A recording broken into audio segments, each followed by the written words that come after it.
Scott Kirzner. He's Innovation Leader, CEO, and co-founder. He's also a columnist with the Boston Globe on these issues going back 21 years.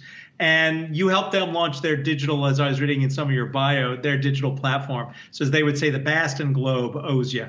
But let's talk about what we're about to witness, and that's WeWork. I mean, 2 years ago, all people could talk about was WeWork, and then we know what happened, and goodbye, Mr. Newman. Are we going to be working out of WeWork? Is my boss, is my parent company going to say, hey, let's do a little bit of stuff over at WeWork, or is their day gone? Well, it's a great question. I mean, I actually think that there is still something to the WeWork brand name and the experience that WeWork was trying to create, which is this idea of getting people together who are all working on different businesses. Maybe some are startups, some are consultancies, and trying to get them helping each other grow their companies. Obviously, this is a company that needed a huge reset and a huge reboot when they tried to go public almost 2 years ago at a $47 billion valuation. It was a company that really didn't have a lot of discipline to it. They weren't sure they were in the office business. They were trying to do apartments. They were trying to do schools. And I don't know if you remember this, but WeWork actually invented and invested in a company that made wave pools. So, talk about your lack of focus. I actually don't remember that part. So that's kind of interesting.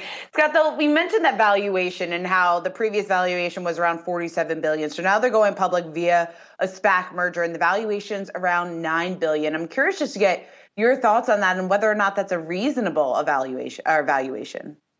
Yeah, I do think it's a lot more reasonable. The company's now being run by people who have, hardcore commercial real estate experience.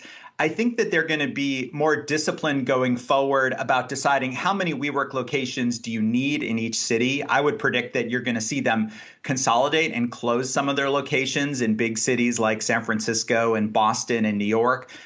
Where, my company, Innovation Leader, we used to be based in a WeWork, and we would sort of joke that, you could throw a rock and hit 8 or 10 other WeWorks in downtown Boston. So I do think this is a much more reasonable valuation, although you still have to be betting that there's a management team in place that's going to figure out how do you compete with the fact that there's a lot of other vacant commercial real estate in most big cities. And that's going to create a lot of pressure on WeWork's pricing. Okay, so the company is Innovation Leader. The innovators that you speak to, what are they saying should be done with all of that, what's going to be empty office space? Should it be converted to residential? Is there another use for it? I don't think that anyone believes that a lot of this Class A office space in big cities is going to get converted to residential. I think there's going to be a lot of holding your breath and waiting to see as people come back to work over the summer and fall if companies are going to have enough of a population that they're going to need this space. I mean, I sometimes joke that I'm hoping for the revival of roller rinks. You could have a lot of big empty floors and, we'll bring back the roller skating rink. But I just haven't seen any creative ideas about what you do with tens or dozens of floors of empty office space, some of which is still being built in big cities.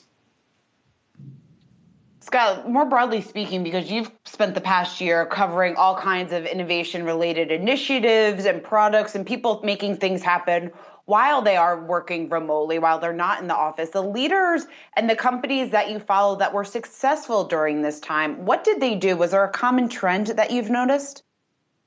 Yeah, it's a great question. We just put out a list today that's our top 25 most influential innovators list.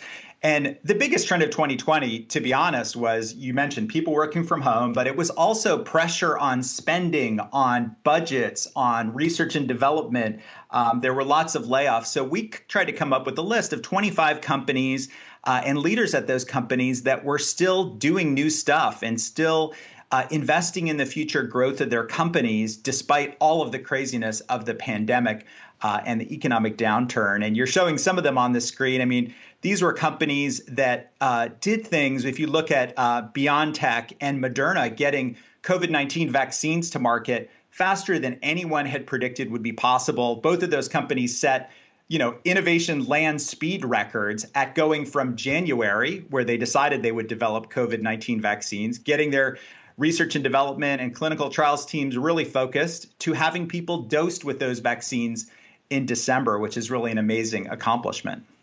In fact, in your list, you actually talk about them sitting at the dinner table in January before this was a global pandemic, deciding let's make a vaccine. And that was before Pfizer got in on it. Scott Kirsner, thank you so much for joining us. Innovation leader, CEO, and co-founder. We look forward to having you come back to continue this discussion.